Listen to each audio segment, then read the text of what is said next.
Bienvenue à tous pour cet nouvel épisode des Chroniques Melsion pour l'entrepreneur.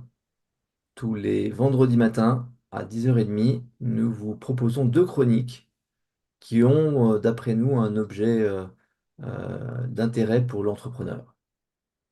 Je viens vous parler de l'image de l'entreprise et de l'image de l'entrepreneur.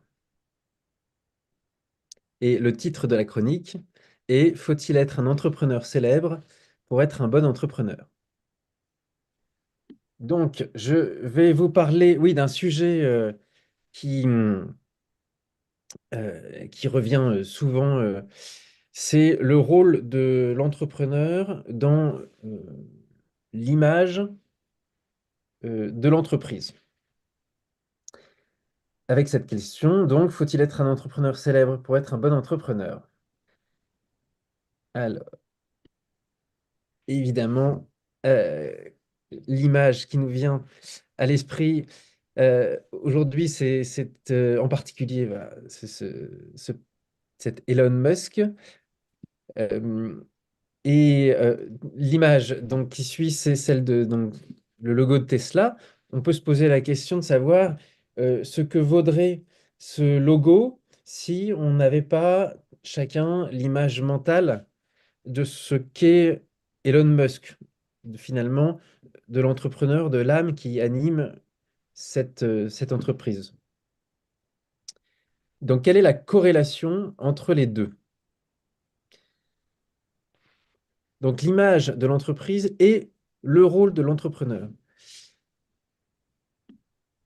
D'abord, il faut dire que l'image, évidemment, est un actif. C'est peut-être l'actif qui a le plus de valeur parce qu'en réalité, c'est celui qui reflète tous les autres actifs d'une entreprise. Or, il est évident que les entrepreneurs constituent une arme de communication puissante s'ils sont utilisés correctement. Et souvent, l'entrepreneur ne sait pas quelle posture, quelle attitude et peut finalement être amené à adopter une posture de communication de rôle qui ne va pas aller vraiment dans le sens de la construction de valeur pour l'entreprise. Donc c'est ce sujet-là qu'on va aborder aujourd'hui. Alors, certains entrepreneurs, voilà, on va voir quelques images d'entrepreneurs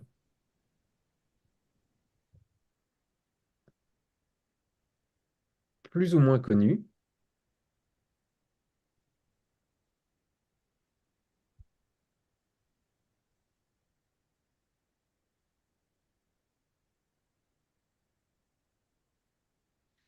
Alors, ce qui est intéressant, c'est que vous avez peut-être reconnu les premiers. Là, on voit donc Richard Branson, Michel-Édouard Leclerc, Alain Flelou. Et puis, peut-être que petit à petit, on s'aperçoit qu'on connaît moins ces figures. Pourtant, vous connaissez sûrement leurs entreprises. Ici, c'est Xavier Niel, donc le fondateur de Free. Là, c'est Gérard Mullier, le fondateur du groupe Auchan. Et ici, on a, je ne sais même plus son prénom, je crois que c'est Cyril Dumas, ou non, c'est, ouais, qui est aujourd'hui le PDG d'Hermès. Euh, alors, quand on voit des gens comme Afflelou ou Michel-Édouard Leclerc ou évidemment Richard Branson, peut se demander, finalement, on se dit, mais les entrepreneurs sont des gens extraordinaires. Et alors on se dit, mais euh, ces entrepreneurs, est-ce qu'ils deviennent des gens extraordinaires parce qu'ils réussissent, ou bien est-ce qu'ils réussissent parce qu'ils sont des gens extraordinaires? Ce qu'il faut bien comprendre, et ça, chez Melchion, c'est quelque chose qu'on répète à nos clients, c'est que l'entrepreneur a plusieurs rôles à jouer. Et dans ces différents rôles, il y a le rôle de chaman. Le chaman, évidemment, renvoie à l'univers voilà, des premières sociétés humaines, de la tribu, et c'est un rôle finalement qu'on retrouve à tous les stades de développement des sociétés humaines, des civilisations. Le chaman, en gros, c'est celui qui porte la vision, qui dit l'avenir, qui donne la direction, et donc qui donne le sens. Donc c'est quelqu'un qui est capable de dire, ben voilà, sur ce marché, je sens que ça va se passer comme ça, et nous, on va l'aborder de telle façon, et dans 3 ans, il y aura plus que 3 joueurs, et finalement, il dessine un plan, il dessine une carte qui permet à tous les autres de se repérer. Et donc cette carte mentale, ce plan, c'est une image.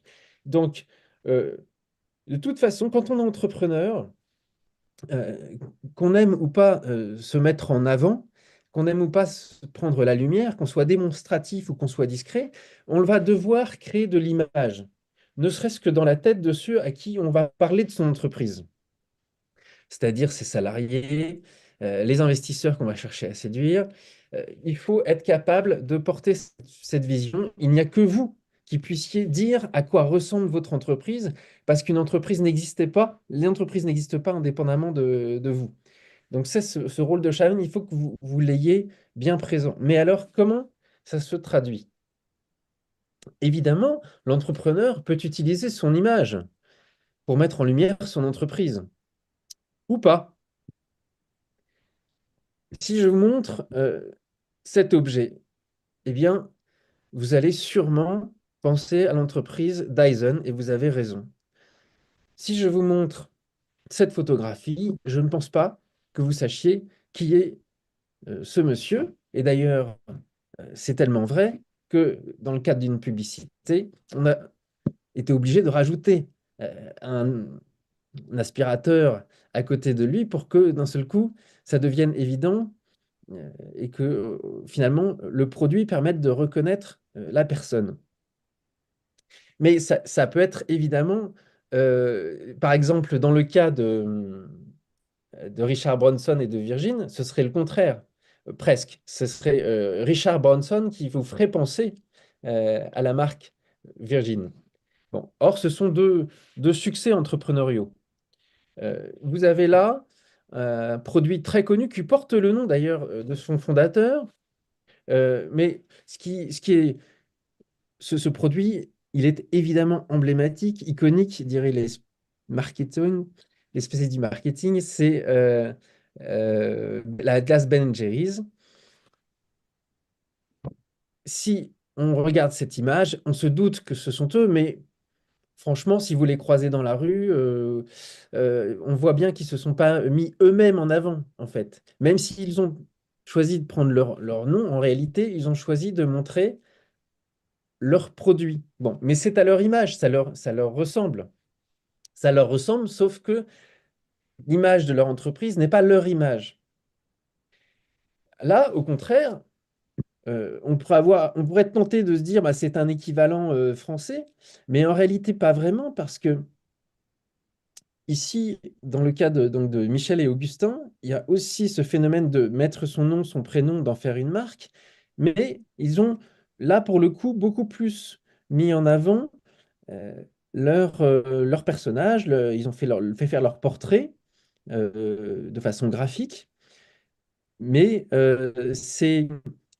ils ont accepté de porter une partie de l'image de leur entreprise. Dans le cas suivant, si tout le monde sur Terre, je crois que c'est l'un des signes, l'un des symboles les plus reconnaissables à travers les langues, les civilisations. Bon, pourtant, malgré l'immense célébrité de cette marque, cette boisson, de cette bouteille, bien peu de gens sur Terre seraient à même de dire quel est son patron, quel est l'entrepreneur. Bon, et même son fondateur en réalité. Euh,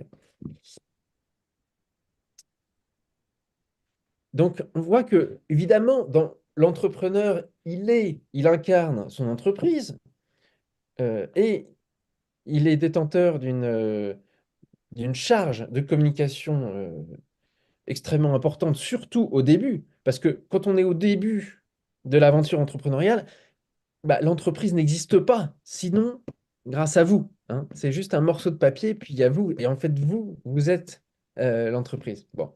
Donc évidemment, il y a une tentation, si vous êtes bon en image, en communication, il y a une tentation, évidemment, de faire vivre l'image de l'entreprise à travers vous, votre représentation.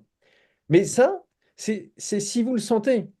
Mais il y a des entrepreneurs qui souhaitent d'emblée faire vivre l'image de leur entreprise, non pas à travers eux-mêmes, mais à travers ce qu'ils sentent, c'est-à-dire le produit, par exemple, la solution qu'ils ont développée, la solution qu'ils apportent, le produit révolutionnaire.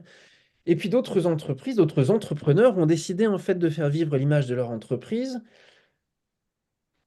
eh bien, plutôt sur l'usage, sur les clients, hein. Et là, on retrouve une notion aussi qu'on aborde souvent, et je vous renvoie à de mes précédentes chroniques Melsion sur ce sujet, qui est la trifonctionnalité, hein. Je rappelle brièvement la trifonctionnalité, qui est finalement une constante dans les sociétés humaines également, et qui a été c'est, une notion qui nous vient de la sociologie et de l'ethnographie, l'ethnologie et de la sociologie.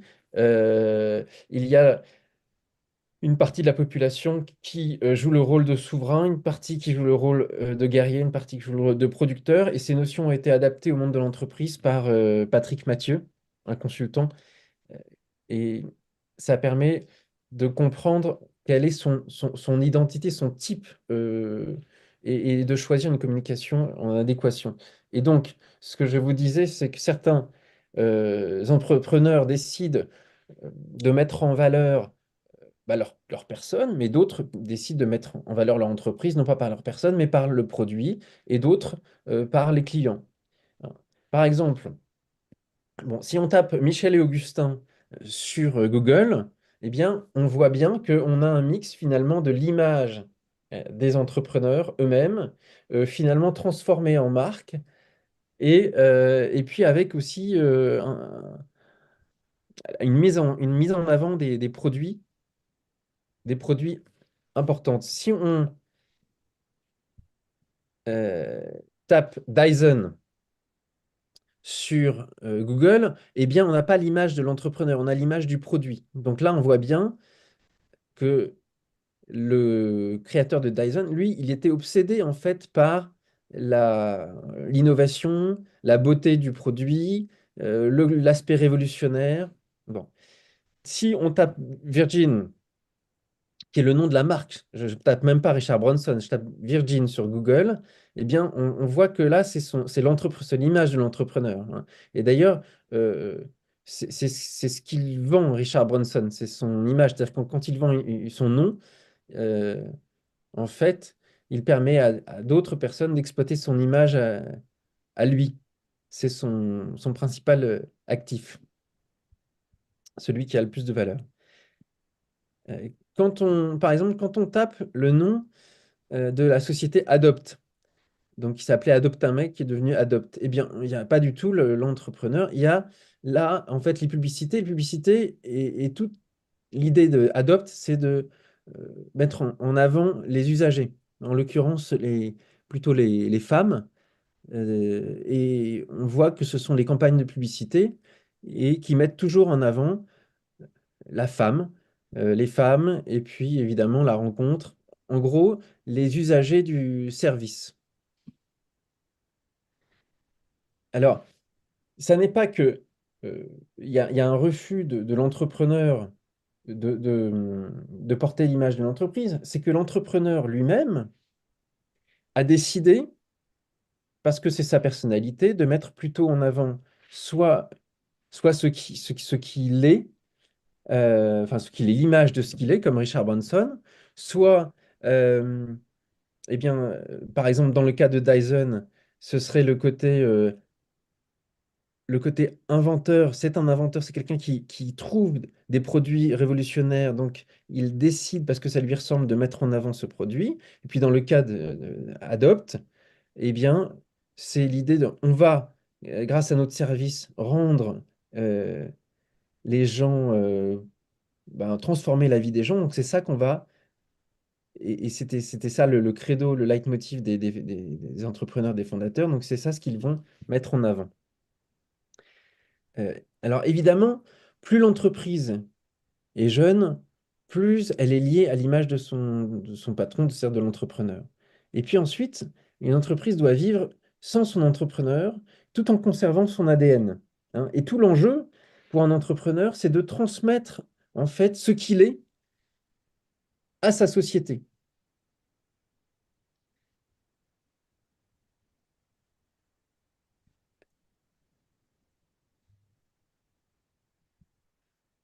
Alors, oui, un entrepreneur va nécessairement imprimer sa marque de fabrique à son entreprise. Et donc l'entreprise va lui ressembler. Bon. C'est dans c'est pas, c'est dans la nature des choses, puisque, comme je vous l'ai dit, c'est l'entrepreneur qui incarne ce qu'est l'entreprise. Mais alors ensuite, l'entreprise va se développer.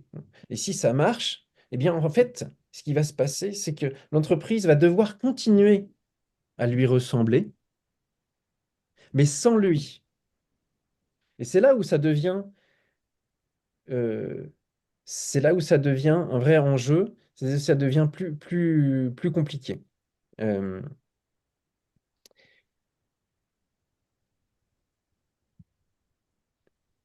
Parce que je reviens à cette idée force, c'est qu'entrepreneur, vous n'êtes pas obligé de vous mettre en avant si ça ne vous convient pas, mais vous êtes obligé de jouer ce rôle d'entrepreneur qui est donc d'incarner un certain nombre d'images mentales auprès de vos interlocuteurs. Et donc, il faut être capable de donner la vision, et cette vision, eh bien, elle doit permettre de créer en fait une véritable culture d'entreprise, hein. Et l'esprit de l'entrepreneur que vous êtes va d'autant mieux vivre que vous aurez su donner une culture à votre entreprise. C'est-à-dire qu'en fait, vous, à la limite, moins vous souhaitez vous mettre en avant en tant qu'entrepreneur pour incarner l'entreprise, plus vous devez vous assurer que vous avez tout fait en interne pour que chaque membre euh, de l'entreprise porte les valeurs auxquelles vous croyez. Moins vous voulez vous mettre en avant parce que ça ne vous ressemble pas, plus vous devez construire en fait une entreprise qui vous ressemble. Euh, et c'est donc ça l'enjeu vraiment de l'image pour l'entrepreneur, c'est d'arriver à faire en sorte que son entreprise euh, nous ressemble. C'est finalement une entreprise qui va vivre au quotidien les valeurs auxquelles vous-même vous croyez. Et d'ailleurs, c'est tellement vrai que pour les entreprises anciennes qui ont été très marquées par la personnalité de leur fondateur, eh bien, parfois, certains successeurs ont la tentation, je dirais, de ne pas suivre l'ADN et de ne pas suivre, de pas s'inscrire dans le cadre des valeurs qui ont été incarnées par ce fondateur et s'en écartent. Et ça se passe jamais bien en réalité parce que ça veut dire qu'en réalité, il s'écarte des raisons pour lesquelles cette entreprise a connu un succès, a attiré à elle des talents, etc., etc. Donc, un exemple récent, ça c'était donc l'ancien directeur général de Danone, Emmanuel Faber, et on a senti qu'à un moment donné, en fait, il cherchait finalement à se mettre en avant plutôt qu'à mettre en avant l'entreprise Danone. Il a embarqué Danone dans une stratégie très orientée vers la communication, disons, sur des thématiques sociétales. Et lui-même s'est mis en avant énormément sur cette thématique qui était éloignée du cœur de métier euh, de Danone. Le fondateur de Danone, donc Antoine Riboud, était certes porté par des valeurs sociales, mais il était avant tout un homme de produit, très attaché à l'image de marque. Et donc, là, on a eu à un moment donné un décalage. Finalement, les actionnaires se sont aperçus que l'image que véhiculait Emmanuel Faber était peut-être très bonne pour lui, mais pas forcément pour l'image de la société. Et ils ont décidé que de le remercier parce qu'il y avait un hiatus entre l'ADN, la raison d'être fondamentale qui était à l'image et qu'Antoine Ribou et son fils Franck Ribou avaient réussi à construire. Et donc il y avait un hiatus entre l'image que donne le patron et l'image du fondateur historique, mais qui finalement vivait à travers l'image qu'on avait de Danone. Bon.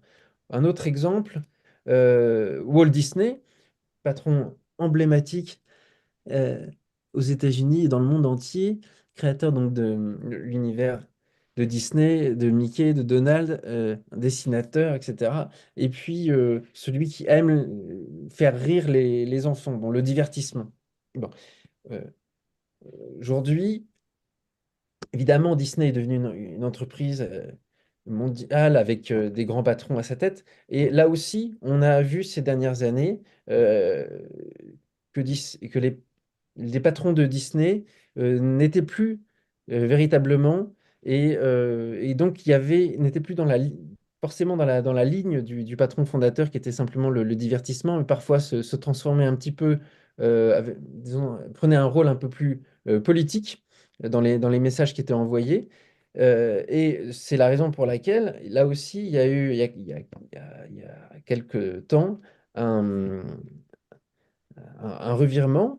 Et en fait, les entreprises qui connaissent des difficultés et qui se sont construites sur l'image d'un patron emblématique cherchent toujours à revenir à leur ADN, à ce qui a fait la clé du succès et qui avait beaucoup trait à la personnalité du patron fondateur. Euh, donc, pour conclure, il est très important pour une entreprise de faire émerger en fait une culture d'entreprise qui soit à votre image, à l'image de l'entrepreneur, pour qu'en fait cette entreprise puisse vous survivre dans ce qu'elle est. Hein, c'est-à-dire que vous imprimez votre marque en tant qu'entrepreneur à votre entreprise et celle-ci, du coup, fait vivre des valeurs qui vous ressemblent, mais qu'elle va être capable de faire vivre indépendamment de vous. Hein. Donc, si vous êtes discret et que finalement vous préférez mettre en avant le client ou le produit, eh bien, ça n'est pas un problème si ça devient la culture de votre entreprise finalement chaque membre de l'entreprise est capable de venir chez vous pour ça et de faire vivre l'entreprise pour ces raisons. C'est ça l'enjeu pour l'entrepreneur, c'est d'arriver à donner votre ADN à votre entreprise pour que cet ADN puisse vivre, vous survivre, puisse vivre malgré vous. Hein. Et cet ADN, eh bien, il peut être soit euh, la mise en avant du produit, soit pourquoi pas la mise en avant de votre image.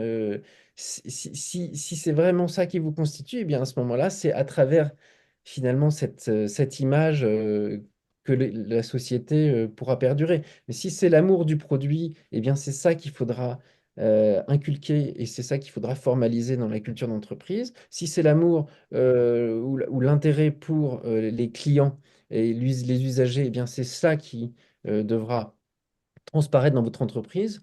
Donc, euh, l'intérêt finalement de l'entrepreneur, c'est de construire une entreprise à son image. Une entreprise qui, il y a pas un seul type d'entrepreneur. Il ne faut pas forcément être démonstratif, mégalomane pour être un bon entrepreneur. On peut très bien être discret, même introverti pour être un bon entrepreneur, mais à condition de faire en sorte que votre entreprise vous ressemble et d'accepter de jouer ce rôle de chaman, c'est-à-dire de donner la direction, d'indiquer la voie à ceux qui vous écoutent, qui vous parlent, qui constituent votre écosystème Et donc, il y aura ensuite, au fur et à mesure de la construction de votre entreprise, il faudra formaliser ce qu'est cette culture pour l'exprimer ensuite explicitement. Et puis, c'est ça ce qui donnera en réalité la vraie valeur et ce qui garantira la survie longtemps après votre disparition de votre entreprise, parce qu'en fait, c'est ce qui va donner le supplément d'âme, la valeur à cette entreprise, et c'est ce qui fera, par exemple, que les talents viendront travailler chez vous, non pas ou les jeunes, par exemple, non pas en se comportant en consommateurs de job ou de travail pour gagner de l'argent, mais ils viendront pour adhérer en fait à un système de valeurs, pour se mettre au service d'une cause ou de valeurs qui auront été en fait imprimées dès le départ, dès le début, dès l'accouchement, si je puis dire, par l'entrepreneur et qui auront su être transmises par ce phénomène de culture d'entreprise, de formalisation de la culture d'entreprise euh, très forte qui fait que chacun des membres de l'entreprise est le dépositaire des valeurs déposées à l'origine par le fondateur. Voilà. Et donc, on pourra, lors d'une prochaine chronique, s'intéresser à la façon dont l'entrepreneur doit s'attacher à formaliser la culture d'entreprise, c'est-à-dire à la façon dont il doit s'assurer que l'entreprise, qu'il soit là ou qu'il ne soit plus là, continue à lui ressembler et à fonctionner selon les recettes qui ont fait que cette entreprise a été un succès. Voilà, je vous remercie. Merci Adrien pour cette plongée dans la, la question de l'image de l'entreprise, de l'entrepreneur, de la façon dont elle se superpose l'une à l'autre. Est-ce Oui, que tu peux repasser la main, s'il te plaît?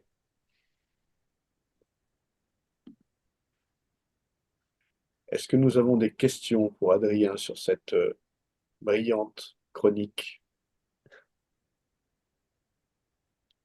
Moi, je voulais te raconter une anecdote oui. qui valide ce que tu disais. On a On peut eu, ne pas être d'accord avec ce on que je peut, vais hein, dire. mais comme tu as couvert à peu près le spectre, hein, entre ceux Ouais, qui aiment se mettre en avant et ceux qui ne souhaitent pas se mettre en avant, tout à fait. un des entrepreneurs qui a eu le plus de succès qu'on ait accompagné ces dernières années est un monsieur, il est à la retraite maintenant, qui a monté son entreprise de 0 à 45 000 collaborateurs. Et je ne connais pas grand monde d'aussi prudent, discret et courtois que lui. Donc en fait, l'image de l'entrepreneur prédateur qui se met en avant et qui montre sa tête partout, c'était au point où il se demandait s'il était vraiment nécessaire qu'il aille à l'Assemblée générale en tant que président. Et il reposait tous les ans la question à ses avocats qui lui répondaient, Monsieur le Président, c'est vous qui présidez l'Assemblée générale tellement il n'avait pas envie finalement d'être pris en photo, il n'avait pas envie forcément qu'on identifie son entreprise à sa personne, puisqu'il imaginait déjà qu'elle pourrait lui survivre et passer plus tard en d'autres mains. Donc, si vous êtes un entrepreneur discret, ben oui, vous avez aussi cette problématique, mais vous pouvez la résoudre grâce à la chronique d'Adrien.